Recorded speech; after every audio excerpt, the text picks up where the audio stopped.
যুদ্ধাপরাধী মুক্তিযুদ্ধ বিরোধী রাজাকারদের সাজা শোনানোর জন্য এই আন্তর্জাতিক ট্রাইব্যুনাল তৈরি করেছিলেন শেখ হাসিনাই। আর এখানেই শেখ হাসিনাকে পাল্টা সাজার ঘোষণা করছে ইউনূসের জঙ্গি দলবল। খুব স্বাভাবিকভাবেই শেখ হাসিনা বলছেন গোটা বিষয়টাই রাজনৈতিক উদ্দেশ্য প্রণোদিত। তিনি রাজাকারদের সাজা দিয়েছিলেন, তার বদলা নিচ্ছে এই জঙ্গি জামাতি ইউনূসের সরকার। পাল্টা চ্যালেঞ্জ করছে আওয়ামী লীগ।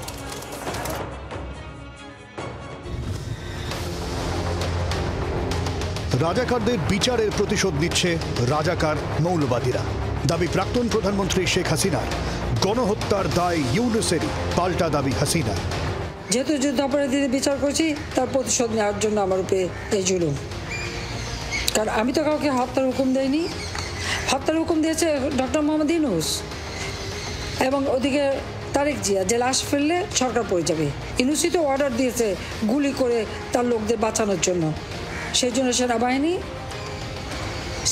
সাজোয়া বাহিনী নিয়ে গেল, তাদেরকে রক্ষা করতে যেয়ে সরাসরি গুলি করে 5টা মানুষকে হত্যা করেছে।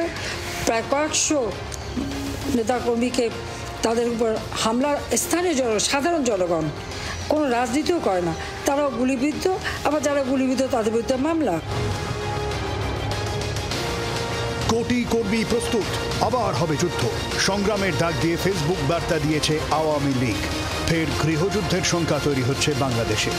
অবৈধ সরকারের সমস্ত আস্তানা যেন গুড়িয়ে দেওয়া যায়, দখলদার সরকারের সমস্ত আস্তানা যেন গুড়িয়ে দেওয়া যায় এবং সমস্ত কিছু গুড়িয়ে দিয়েই বাংলাদেশের জনগণের রাজনৈতিক বৈধতা, গণতান্ত্রিক প্রতিনিধিত্ব যেন নিশ্চিত করা যায়, সেই লক্ষ্যেই বাংলাদেশের মানুষ আজকে আসলে সংগ্রামের জন্য প্রস্তুত হচ্ছে। একটা বৃহত্তর গণতান্ত্রিক সংগ্রাম, একটা জাগরণের জন্য বাংলাদেশের মানুষ প্রবলভাবে অপেক্ষা করছে এবং একটি রাজনৈতিক আগ্নেয়গিরির মাধ্যমেই আসলে এই সরকারের বিদায়ের প্রেক্ষাপটটি নিশ্চিত হবে।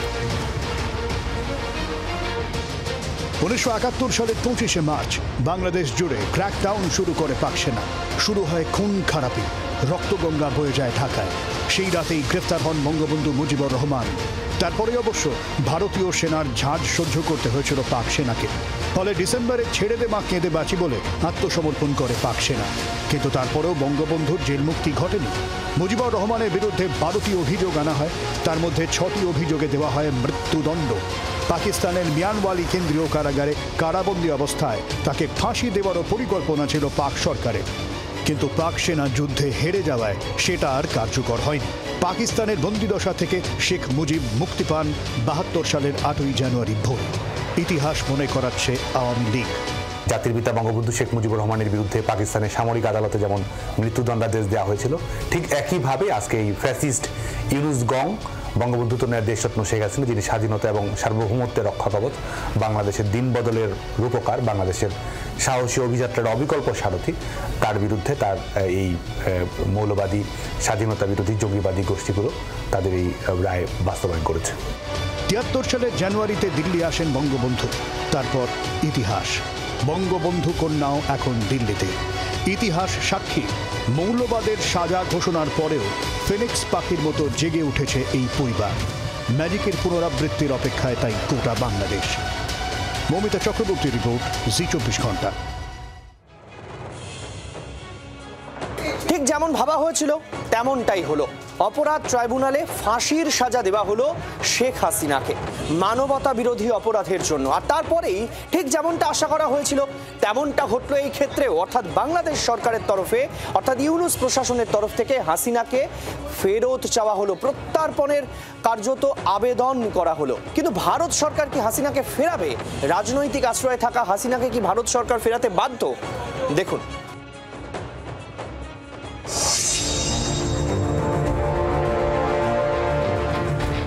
2013 সালে ভারত আর বাংলাদেশের মধ্যে বন্দি প্রত্যর্পণ চুক্তি হয়। এই চুক্তি করা হয়েছিল দুই দেশের মধ্যে জঙ্গি, পাচারকারী ও চোরাচালানকারীদের প্রত্যর্পণের জন্য। কিন্তু 2016 সালে এই চুক্তিতে বেশ কিছু সংশোধনী আনা হয়। তাতে বলা হয়, কোনো দেশ যদি মনে করে রাজনৈতিক কারণে কাউকে প্রত্যর্পণের দাবি জানানো হচ্ছে, তবে তারা সে দাবি মানতে বাধ্য নয়। প্রত্যর্পণের পরে দীর্ঘ কারাবাস ও প্রাণহানির আশঙ্কা থাকলে অন্য পক্ষের দাবি খারিজ করা যাবে। ফলে পলিটিক্যাল অ্যাসাইলামে থাকা শেখ হাসিনাকে ভারত ফেরাতে বাধ্য নয়। দুই দেশের বন্দি প্রত্যর্পণ চুক্তিও তাতে লঙ্ঘিত হয় না।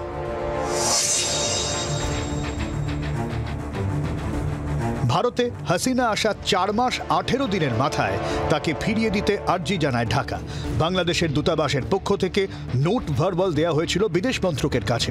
ভারত যদিও তাতে আমল দেয়নি, ফলে স্বাভাবিকভাবেই ভারতের কাছে আবারও যদি কোনো আর্জি আসে তাহলে তা নয়াদিল্লি মানতে বাধ্য নয়। ম্যাডাম হাসিনা শুধুমাত্র যে এক্সট্রাডিশন ট্রিটির একটা অংশ তা নয়, তার থেকেও বড় কথা ভারত এবং বাংলাদেশের যে ঐতিহাসিক বন্ধুত্ব বা ঐতিহাসিক যে সম্পর্ক বা অ্যালাইনমেন্ট, সেই অ্যালাইনমেন্টের একটা প্রতিচ্ছবি। সেখানে আমাদের এক্সট্রাডিশন ট্রিটিটা একটা ক্লিয়ার পয়েন্ট আছে, সেটা হলো সেখানে যে কোনো রকমভাবেই কাউকে কেউ ফেরত চাইতে পারে, কিন্তু সে তাকে ভারতবর্ষ ফেরত দেবে কিনা সেই ডিসিশনটা ভারতীয় সরকারের, অর্থাৎ ভারতবর্ষের হাতে এই ঘোড়ার লাগাম আছে।